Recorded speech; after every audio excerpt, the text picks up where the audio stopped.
think one of the many saving graces of being a Jesuit is that, some people see it as a curse, I think, is that we do several things at the same time. So aside from my studies right now, I am also deaconing at St. Agnes Parish in San Francisco, as I mentioned in my original video.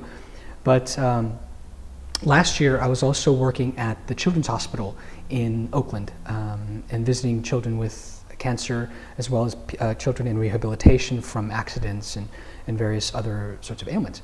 One of the things that I sort of had gotten attached to, or really gotten close to, one of the families at the hospital, and this little girl in the oncology ward, in the cancer ward. She had leukemia. She was only 4 years old when I met her. I'll name her, let's give her a name, Daniela. And her mother, Juliana. And so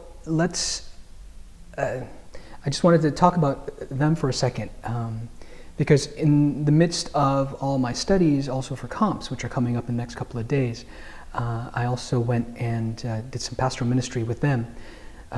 Daniela died last September, and I had been following the family in the course of those months. Last April 6th was Daniela's, would have been Daniela's 5th birthday. So I went over to their house along with one of the Jesuits in my house, who was a priest, and we had a little mass for them. And it was a very moving experience to be with them. In the midst of the stress and anxiety of this coming week, I had this opportunity to be with this family during the birthday last week, but then also this past Saturday, there was a memorial service that the hospital did that I went to as well, and sort of walked with the family there as well.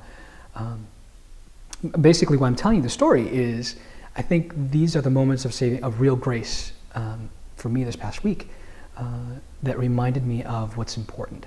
You know, I'm kind of stressing out about the exams and about passing, and really concerned about myself and about whether or not I'm, as I mentioned in the earlier blog, whether or not I'm good enough, I'm Jesuit enough, blah, blah, blah, blah, all this kind of stuff. And I realized that my strength lie in accompanying people in the midst of their pain, in the midst of their struggle, in the midst of their confusion. Just to be able to be with them and to walk with them, not to solve anything necessarily, but just to be with them and understand, just to be a listening voice for them.